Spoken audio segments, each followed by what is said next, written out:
It is back to school time, and while you're out getting your shopping done, why not pick something up for one of your neighbors in need? And here to tell us more about that need is Liz Dugan. She is the founder of Amenity Aid. Hey, Liz.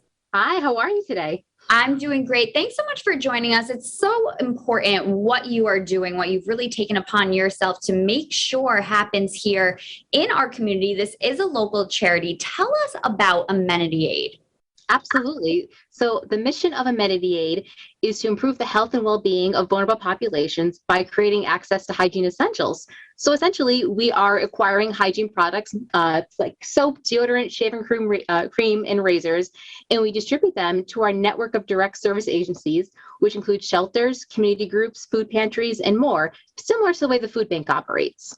And tell us more about the need, because I think that, when you were describing to me what a Mendiade is, I don't know that we all think of this particular need. It's kind of specific. How great is that need here in our community? It's desperate. In terms of basic human needs, we all think of the big three. And hygiene poverty, which is someone's inability to afford or get access to these products, is huge. And there's a couple of reasons that it's happening. One is these products are not covered by SNAP benefits or food stamps. So if someone's looking to get these products, there's no government assistance available, which means the charity sector is solely responsible for filling this huge need.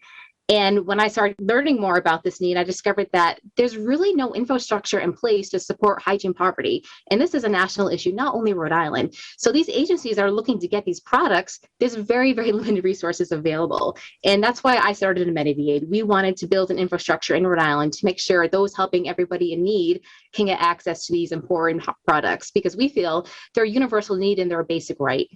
Yeah, when you were describing it to me, that really struck home that these aren't luxury items that would be nice to have. These are products, feminine products, things that people need to live. This is not something that's frivolous at all. Exactly. There's been studies that have shown if parents that don't have access to these products, their self-confidence goes down. You think about children going to school without being able to shower or brush their teeth, somebody trying to re-enter the workforce. It really is a cascading impact of poverty if they don't have access to these products. What are some of the most needed products? Feminine care definitely tops the list. Period products, the example I like to give is if you go to the dollar store, you can buy 3 bars of soap for $1, or you can buy 8 tampons for $1. And compare the shelf life of those two, it's pretty easy to figure out that period products top the list. We also need a lot of razors and shaving cream. People often think of the most basic stuff like the soap, but some of the more overlooked items are the deodorant and the razors and the shaving cream, because they're just not as top of mind as essential compared to other products.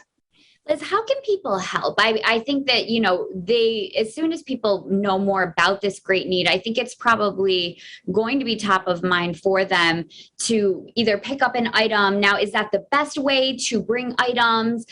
Is it through donations? Tell us how people can help. Yeah, and that's a great question. And the number one way to help us is actually a monetary donation.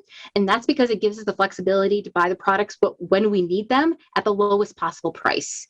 There's another great way to get involved. We love when people host community collection drives, whether it's at a place of business, at your next family gathering. We also have an Amazon wish list you can go on. Next time you're shopping, you can add products to the cart and send them right to us.